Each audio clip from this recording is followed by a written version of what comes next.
Objectivity. Do you have the capacity to engage in subject-object shift?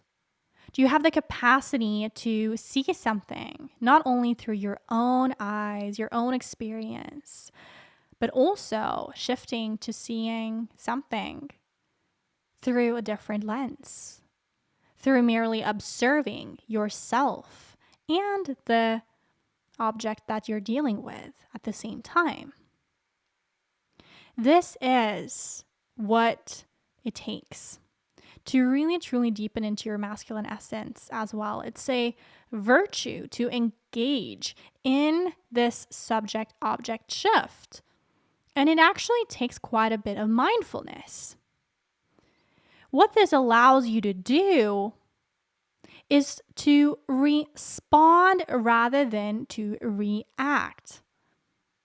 Are you able to respond rather than react to circumstances, events, and people?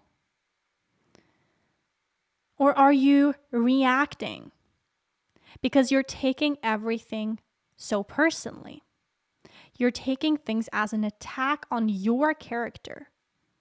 Whenever someone says something or do something, you make it about you. You make it about what it is that you are, what it is that you know.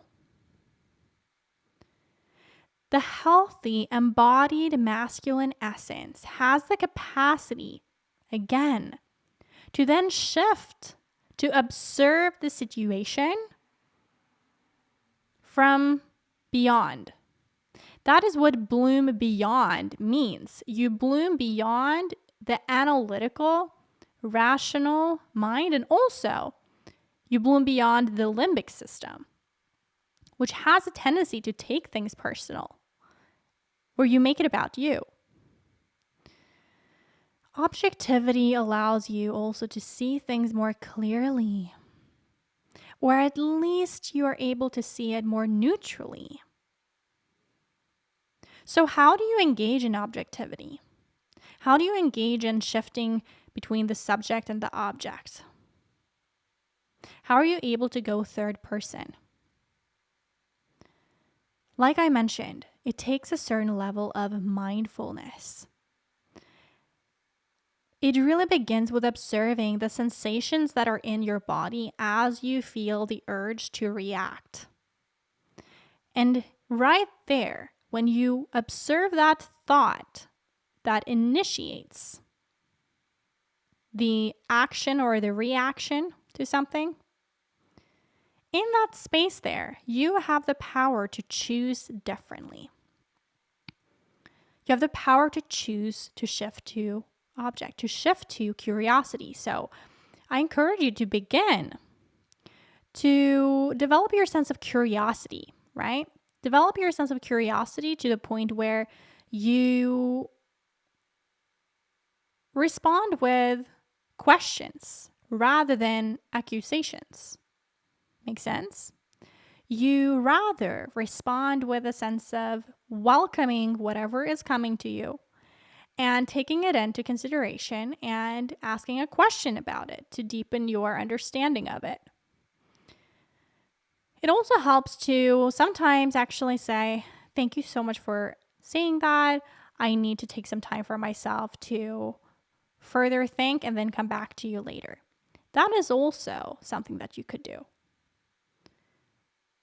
Because then you're gathering yourself. You're able to connect more deeply then with your sense of objectivity. This is a journey. It truly is. The journey to go from reactivity and to go from taking things personally and letting the anger, the frustration just kind of purged onto others. Instead, you allow yourself to take time to respond consciously. I encourage you to actually work through this, and we can do this together in the Bloom Beyond tribe. So you go to bloombeyond.com/apply to join the Bloom Beyond tribe. And in there, you can get and receive coaching to be able to actually then transcend from taking things too personally and being reactive to more so stepping into your power of observing things differently. And then you're also better able to make decisions. You're also better able to make choices that are empowering. So go to bloomingdown.com/apply to apply, and I might see you on the other side. Stay bright, brave, and balanced.